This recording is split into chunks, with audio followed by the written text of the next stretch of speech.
oh my god, I have a science project due tomorrow and I haven't even started yet.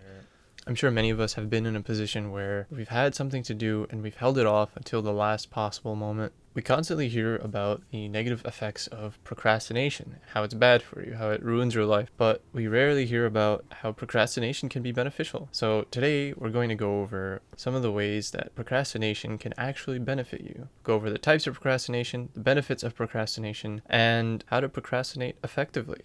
Greek philosophers valued procrastination. Well, that's kind of a misleading statement. Basically, they valued the ability to be able to manage delay. However, the idea that procrastination per se is bad emerged in the puritanical era from Jonathan Edwards' sermon. Americans basically adopted the idea that a stitch in time saves nine. And we basically adopted the idea of a work ethic requiring immediate and diligent action. So it's important to make the distinction between just holding things off for the sake of holding them off and actually knowing what you're doing and deliberately waiting for the right moment. You know, the distinction between struggling to finish a task because it's so anxiety inducing and actually managing your time effectively. Because the truth is, we'll always have more things to do than we have time for. So the question becomes, how do we manage our time effectively? How do we manage delay? So some scientists argue that there are two types of procrastination: active and passive. Now, active procrastination is when you're holding off on doing a task, but you're still working on something else that's important. You're holding off maybe a chore, you have to vacuum the floor, but you're doing an assignment that's due very soon because it's time consuming. Passive procrastination is when you're just sitting down on your sofa or on your bed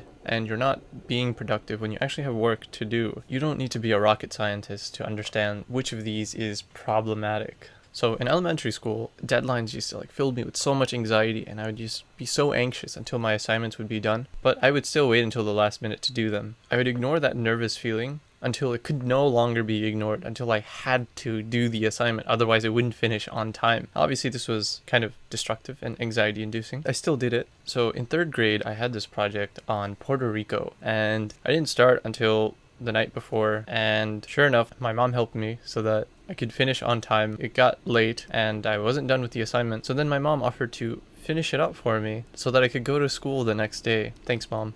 She finished it, but she ended up catching a cold afterwards. You know, you'd think I'd learn my lesson from that, but no. Fast forward to middle school. In 7th grade, we had a science fair project to do. And, I thought I'd get to it eventually. I just kept holding it off. And then, sure enough, it was the day before it was due. And these were the big tri-board science fair projects. They're worth a huge chunk of your grade. So it's not something you could just BS and get over with if you really wanted a good score.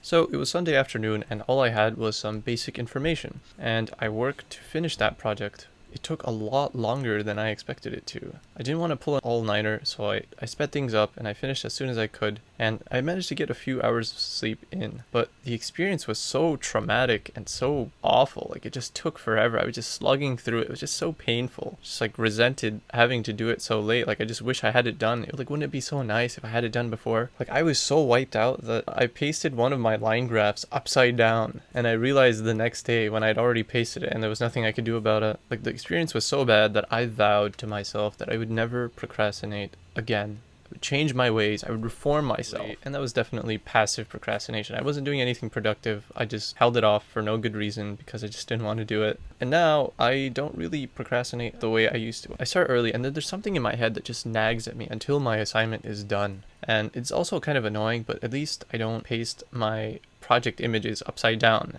That's a W.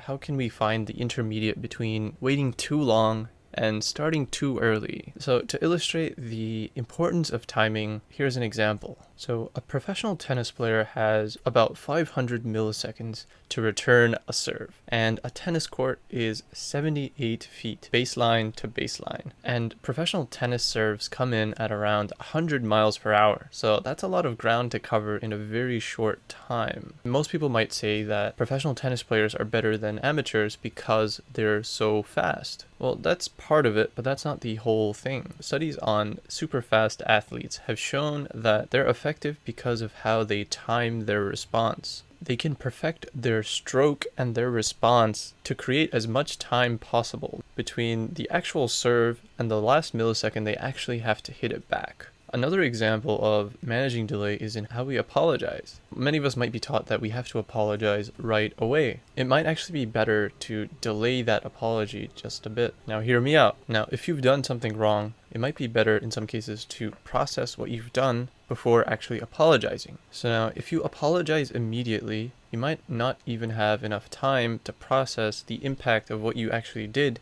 and your apology might sound cheap and insincere. It's better to acknowledge what you did so that both parties understand the impact of what actually happened, and the person who you wronged can tell you how they feel. So that way your apology will be more meaningful and sound more sincere. Finally, here are some benefits of managing delay. Here are some benefits of a little delay. So now, number one, procrastination might actually be a good countermeasure to perfectionism. If you're a perfectionist, then you want everything to be done a certain way and you have a very rigid set of rules. But if you're crunched on time, then you know for a fact that you can't possibly produce your best work. It reduces the pressure to perform your very best. Number two, procrastination can help you focus. If you're an overthinker and you overanalyze things, do too much research, then holding off just a little bit and having that deadline close by can reduce just how much you overanalyze and overthink, because you know that deadline's coming up soon. You don't have time to come up with multiple explanations for something or reword part of your essay to make it sound more appealing.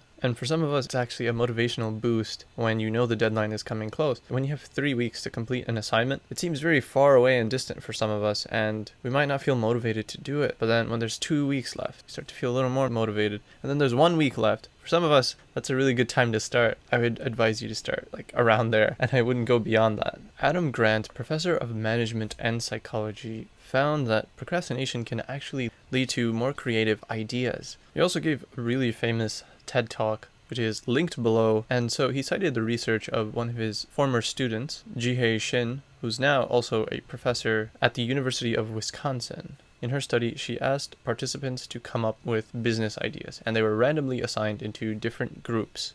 So one group was told that they had to start right away, but the other group was told to play solitaire or minesweeper for 5 minutes before they started coming up with ideas. So everyone submitted their ideas, and a separate independent group of evaluators basically judged the ideas that came from these groups, and they were judged based on their level of creativity. And the results?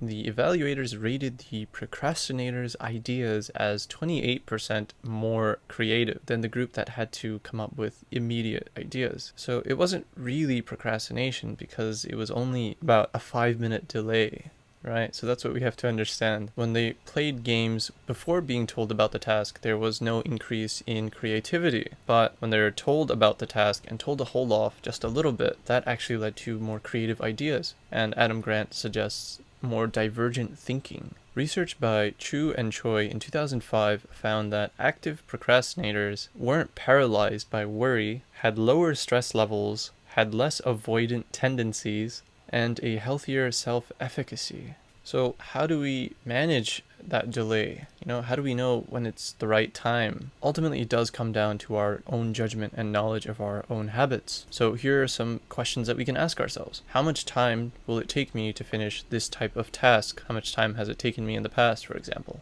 Do I work better when I break up a project into small bits that I do each day? If an assignment is due in 3 weeks, is it better for me to start when there are 2 weeks left? Does it help to have a written record in a planner that will basically dictate how much I'll do each day or how much I'll do whenever? What are the risks of not finishing or not working at a certain time? How can I organize my work based on priority? And a good way to prioritize is by level of difficulty and how close the deadline is. Consider these questions, but don't wait until the last minute though. And I hope you guys enjoyed today's video, and if you did, leave a like, really helps out, and share with your friends. I hope this was useful, and I'll see you guys in the future. Thanks so much for watching.